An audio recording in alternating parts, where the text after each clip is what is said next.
Questions based on synonyms and antonyms are used in verbal ability tests in order to test the vocabulary or word power of the test takers. In this discussion, we shall look at the various methods to tackle such questions. What are synonyms? Synonyms are words with nearly the same meaning but used differently. Look at the three examples given in the slide. They are synonyms. Take the first one, abstain and refrain. They are two words that seem very nearly the same. They mean keep away from, but we abstain from a thing and refrain from a habit or an action. For example, we should abstain from wine, but we refrain from drinking. Now, the second example. What's the difference between continuous and continual? Well, observe these sentences. It rained continuously. What do we make of it? Well, when we use continuously, we mean that something was going on without any breaks or stoppages. But when we use continually, we mean that something was going on with occasional breaks. So, from the sentences mentioned earlier, we can understand the different nature of raining. See the third example. Doubt, suspect. When we doubt a person, we have no reason or proof for doing so. But when we suspect a person, we are half convinced and we have some reason for doing so. Hence, in order to express something clearly, precisely, and to the point, we need a sound knowledge about synonyms. Knowledge of synonyms makes our language beautiful and highly effective. Now, what are antonyms? A word which is opposite in meaning to the given word is called its antonym. Look at the examples given in the slide. They are antonyms. Autonomy means self-rule or independence. So, dependence is its antonym. Now, let us see how synonym-antonym based questions are asked in a verbal aptitude test. In this type of questions, generally a word is given in capital letters followed by 4 or 5 alternatives. The test taker is required to choose the word which is nearest in meaning to the given word in the case of synonyms and choose the word which is nearest to the opposite of the given word if we are asked to find out its antonym. Look at the first question given in the slide.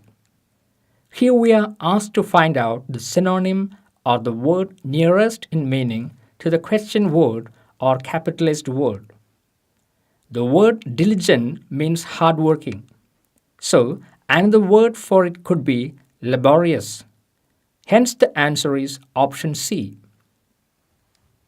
In the second question, we have to find out the antonym or opposite of the given word start.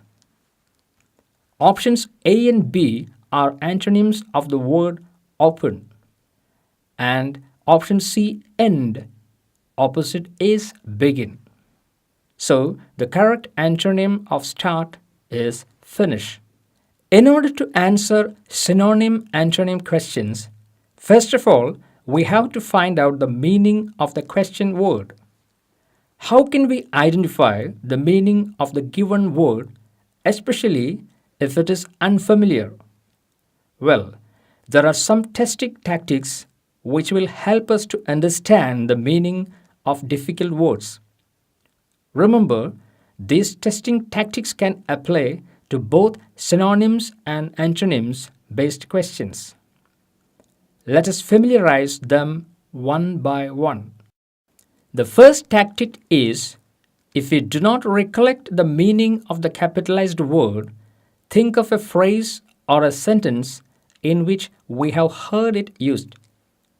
The context may help us to to identify the meaning. Look at the first two examples. Here we have to find out the synonym or meaning of the capitalized word aberrant. Well, we do not know the meaning of this word. But if we can remember a phrase like aberrant behavior, it may create an impression of something unusual or extraordinary.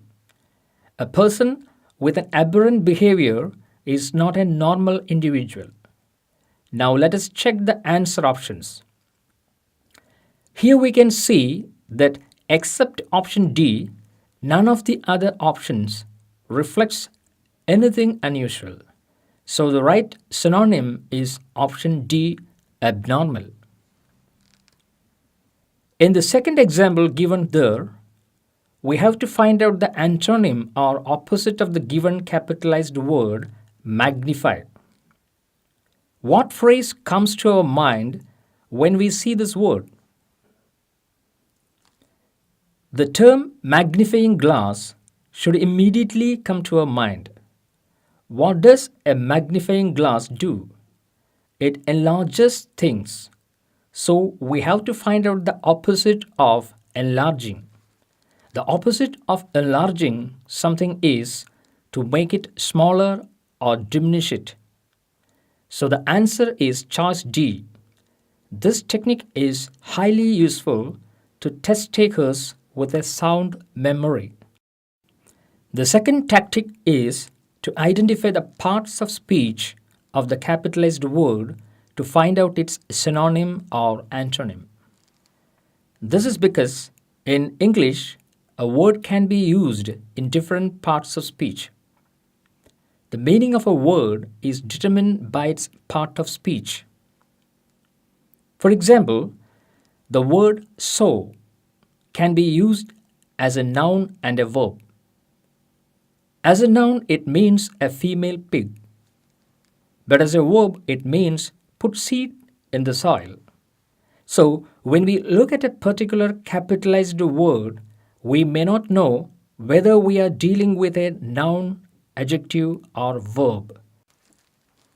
If we suspect that a capitalized word may have more than one part of speech, do not worry. Just look at the answer choices and see what part of speech they are. If we can identify the part of speech of any of the answer choices, that will be the same part of speech of the capitalized word. Remember, both question, word, and answer choices will have the same part of speech. Now let us apply this tactic. Look at the examples.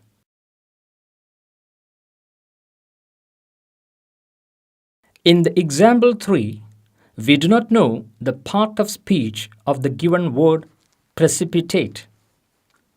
Here, we are asked to find the antonym of the capitalized word. Well, let us check the answer options. We can see that here all the options are adjectives. So the word precipitate here is an adjective, not a verb. As a verb, precipitate means trigger. But here we have to take the adjective meaning of the word precipitate, which is hasty. Hasty means made or done quickly without much care. Hence, the antonym of precipitate is option D, cautious. Now let us see example 4. Here we have to find out the synonym of the capitalized word tender. When we apply the same tactic here, we understand that the answer choices and question word are verbs. As a noun, tender means a person who looks after something. As an adjective, it means delicate. But as a verb, it means offer. For example, tender one's resignation. Hence the answer is option D. Do you know, in English language or in any other languages, most of the words are either positive or negative in tone. For example, birth is positive but death is negative. Success is positive but failure is negative. Virtue is positive but vice is negative. So, in eliminating the answer choices, we can test the words for their positive or negative connotations. This tactic can be applied only if the capitalized word is partly familiar to us. We might have seen that word, but we cannot define it or use it in a sentence. Then try to recollect in what kind of context we have seen that word. If that particular word has a positive connotation, then we can eliminate choices which have negative tone in finding its meaning or synonym. If the word has a positive tone, we can eliminate choices which have positive tone while finding its opposite or antonyms. Let's see how this approach applies with the help of example 5 and 6.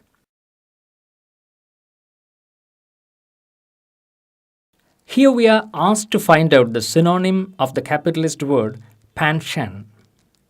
Well, we have heard this word and we feel that it has a positive tone. Now check the answer options. Option A, prejudice, means opinion formed before one has adequate knowledge or experience. Option B, penury, means extreme poverty. And option C, lethargy, means uninterested. From the meanings, we can assume that they are all having negative tone. Hence, the right answer is option D, liking, which is the only positive word among the options. Look at the next example.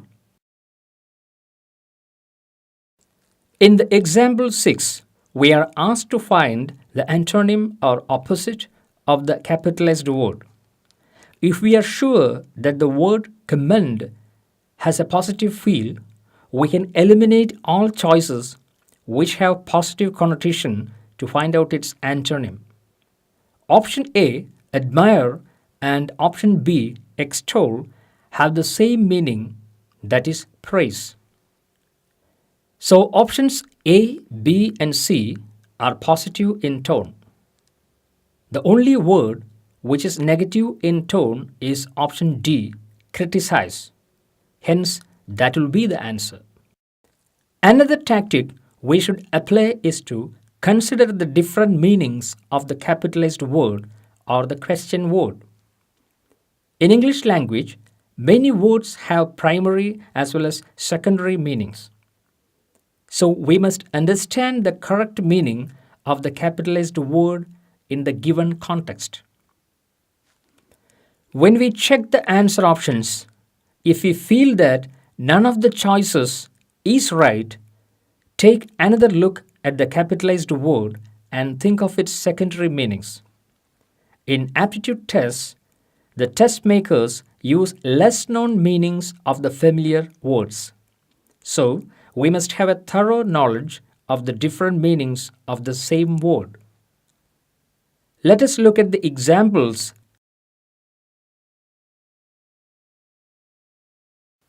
Here we have to find out the synonym or meaning of the given word pluck. What's the more known meaning of the word pluck? Well, it's pull off or snatch. If we consider this primary meaning, we cannot find out a proper synonym among the answer choices. None of the choices has this meaning. Here we should think of the secondary meaning of pluck, and it is swindle, which means cheat. Hence, option D is the right answer. In the 8th example, we should find out the antonym or opposite of the capitalized word, pretty.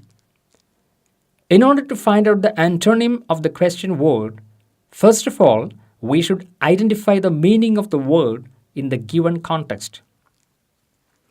The primary meanings of pretty are beautiful, good looking, pleasing, magnificent, etc. So options A and B are its synonyms, and option C, rapid, which means very quick, is definitely not its antonym. The secondary meaning of pretty is quite a lot. So, option D, scanty, which means hardly enough or small in number, is the correct antonym of the question word. When we look at the answer choices, sometimes certain word immediately attracts our attention. We may mistake it as the right answer. These types of words are called eye catchers. An eye catcher makes us think that it has something to do with the capitalized word. So we may misunderstand it as the correct answer. This is a trap by the test makers to confuse us. So be careful. Take a second look. Don't be distracted by eye catchers that cause errors. Look at the example given in the slide. Here we are asked to find out the word most similar in meaning to the capitalized word issue. When we go through the answer choices, we may be attracted by the word munch, option A. This word is an eye catcher. Why? Well, there is a chew in the capitalized word issue. Munch means chew with the jaws. So naturally, we think that there is some relation between issue and munch. This will force us to believe that munch is the meaning of issue. This is an example of errors caused by eye catchers. The word issue means keep away or abstain from something. Hence, the right answer is choice D. When we deal with an unfamiliar word, break it down and see if you recognize any of its parts. Pay particular attention to prefixes. A prefix is a word part in the beginning of a word. In some cases, this tactic will help us to identify the meaning of the capitalized word. Let us see the examples given in the slide. In the first one, the word autonomous can be split into auto and nom. Auto means self and nom means law or rule.